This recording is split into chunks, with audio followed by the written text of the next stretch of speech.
नमस्ते प्रणाम, कैसे हैं आप भैया लोग। आप सबको बता दूं कि फिर से हिट मशीन खेसारी लाल यादव जी का एक फिल्म का फर्स्ट लुक आउट कर दिया गया है, जिस फिल्म का टाइटल है प्यार के बंधन।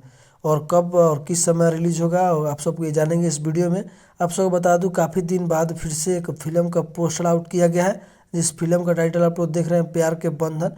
फर्स्ट लुक फेसबुक आईडी से खेसारी लाल यादव जी के फेसबुक आईडी से इस पोस्टर को बस जस्ट ही पोस्ट किया गया है।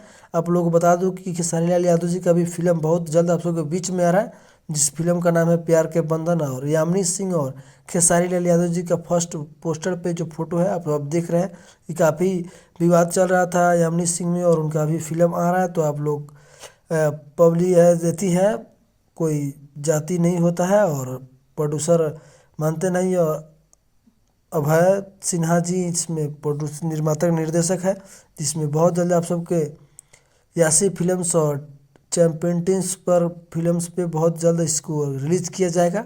तो आप सब जाएंगे, ये भी फिल्म सुपर डुपर आप लोग बनाएं, और खेसारी फैंस और खेसारी टीम जितने हैं इस पे सपोर्ट करेगी और फिल्म को हाई लेवल प्रमोशन में जाएगी। तो आप लोग चैनल पे हमारे पहली बार आए हैं तो चैनल को सब्सक्राइब कीजिएगा। इसी तरह का कंटेंट और इसी तरह का नोटिफिकेशन आप सब जानने के लिए मेरे चैनल को सब्सक्राइब करें।